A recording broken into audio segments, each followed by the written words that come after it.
All right, we're doing lobster rolls today. I'm not gonna show me boiling them because YouTube doesn't want to see that probably. And yeah, I don't know. Depends on if you're a PETA person. This is just how you break down a lobster. Pretty self-explanatory. So I boiled or steamed my lobsters for about 12 minutes.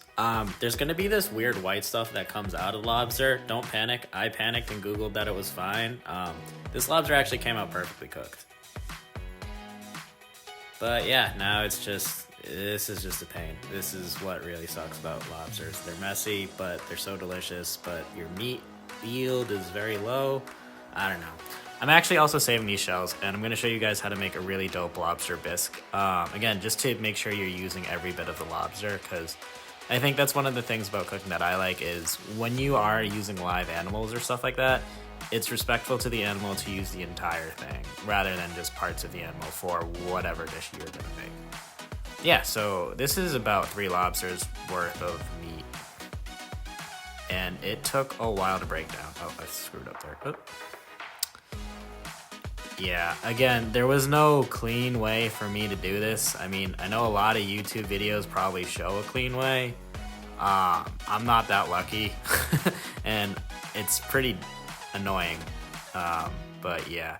So additionally too, you want to look for the how do I say this, the poop sac within the tail also for every lobster, because I mean you don't want to eat that. That's where all the waste goes, and I'll show you that coming up real quick once I get this tail out. So you just need to slice down the middle and then remove it, and here we go. Don't slice all the way, yeah, but anything that's brown in there, that's a poop sack. Yep, see? Yeah, just remove it. Unless you don't wanna, I mean, it's up to you. But yeah, I literally employed every tool in my kitchen's arsenal to just get this meat out. But I promise the yield is worth the reward at the end of the day.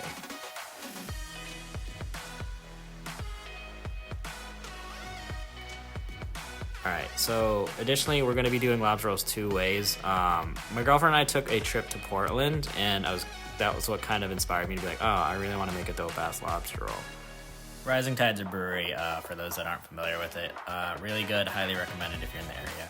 But basically, we did a Maine lobster roll and can confirm Connecticut lobster roll. So the Connecticut lobster roll being the one that's just butter, and then the Maine lobster roll being your typical New England Mayo, celery lobster roll. Both are really good. Highly recommend you try both rather than just one way. Again, just to spice it up.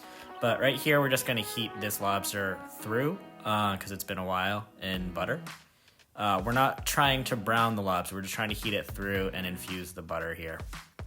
Again, just for extra deliciousness.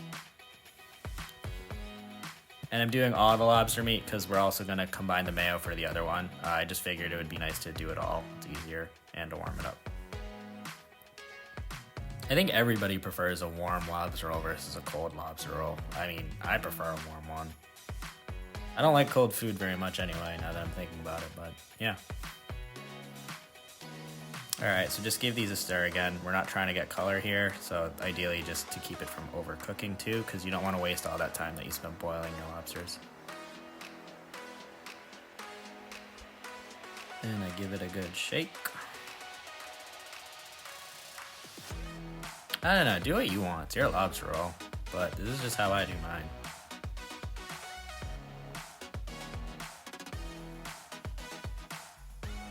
Alright, so this is what we're going to be doing for the New England one. Gonna add mayo, celery, and that's really it. So then add your lobster. Again, I really, really wanted the Connecticut style because I just think it's the superior way of having a lobster roll. But everybody's allowed to have their opinion, right? Alright, just give this a good mix and make sure it's all incorporated. That way, when you go to put it in the bun, it's a little easier, or more homogeneous, if you will.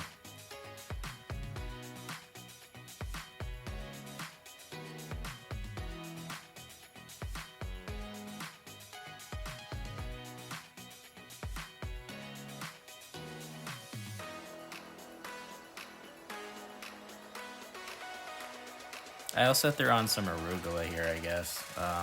Again, not gonna crazy change of flavor. It's just a nice little for the palate type thing. I would say this is traditional, but now I don't know and I'm starting to question it. This is just how I made my lobster rolls. You can choose to do it or not, up to you. If you've made it this far in the video, I salute you and I thank you for your viewership, because honestly, I don't know if I would have made it this far because of my ramblings. But yeah, just pack that lobster roll. Nobody likes an empty lobster roll. Alright, and now for the Connecticut style, which again is the way that I would probably prefer it after having now had both of these and had them in my past. Just didn't know there was a difference actually between the lobster rolls initially.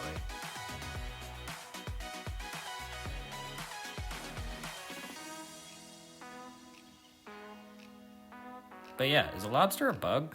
I don't know, some people would joke that it's a bug, and I have a phobia of bugs, so...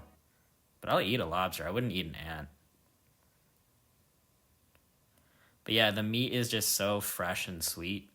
Lobster rolls are the best. I wish it was summer.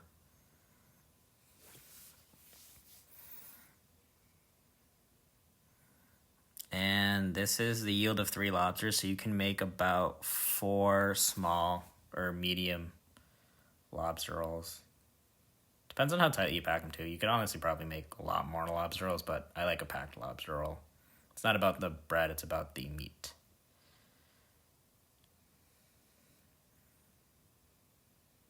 And like I said before, we're going to also use those shells to make a lobster bisque, so check that video out also if you're interested in getting the full yield out of your lobster. All right, bye.